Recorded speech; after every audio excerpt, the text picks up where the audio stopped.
Daily puja has started in the Vyas Parivar Tehkhana. Daily puja has started in the Vyas Parivar Tehkhana. पूरा हो गया है और जिला प्रशासन वहाँ जल्द से जल्द पूजा पाठ शुरू करेगा। 7 दिन के अंदर जिला प्रशासन को दिया है। अब जैसे जिला प्रशासन वहाँ पे अरेंजमेंट करेगा वहाँ तुरंत पूजा पाठ शुरू होगा। जिला अदालत के आदेश के बाद ज्ञानवापी परिसर में व्यास तहखाने में बुधवार देर रात से पूजा अर्चना शुरू हो गई। बृहस्पतिवार की अमृत वेला में मंगला आरती भी हुई। कोर्ट ने 30 साल बाद हिंदू पक्ष को पूजा पाठ की इजाजत दी थी। जाहिर तौर पर बनारसी के लोगों के लिए ये बहुत ही खुशी की बात है। ज्ञानवापी के उस तहखाने में आधी रात को 2 बजे पूजा हुई, जहां 30 साल तक पूजा करने पर रोक लगी हुई थी। पूजा पाठ के मद्देनजर परिसर की सुरक्षा बढ़ा दी गई है। तहखाने में 30 साल बाद दीप जले। कोर्ट का आदेश आने के बाद रात में ही तहखाने से बैरिकेडिंग को हटा दिया गया।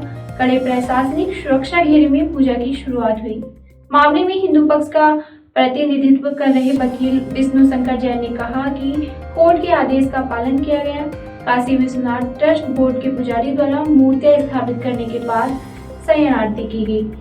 उनके सामने अखंड ज्योति जलाई गई। सभी देवताओं की दैनिक आरती, सुबह की मंगला आरती, भोग आरती, उसके बाद सूर्यास्त की शाम की आरती और शयन आरती भी की जाएगी। अब जब ये फैसला आया है तो उसके बाद किस तरह से खुशी की लहर थी और हिंदू पक्ष के वकील विष्णु जैन ने क्या कहा और आगे क्या प्लान रहेगा वो भी सुन लीजिए। This is a very important order, and let me tell you that in compliance of the orders of the Honorable District Court of Varanasi passed yesterday, the district administration and the state government has complied with that orders, and the current situation is that the barricading has been, alternate amendments had been made in the barricading, gate has been made, and daily puja has started in the Vyas Parivar Tehkhana. Some people are saying that was a quick decision, after the order. How do you respond on that? It was very quick for one state government to stop the puja, and so it is very quick for another state government to comply with the orders of the court. बता दें कि व्यास तहखाने में अभी आम श्रद्धालुओं के प्रवेश पर निषेध है।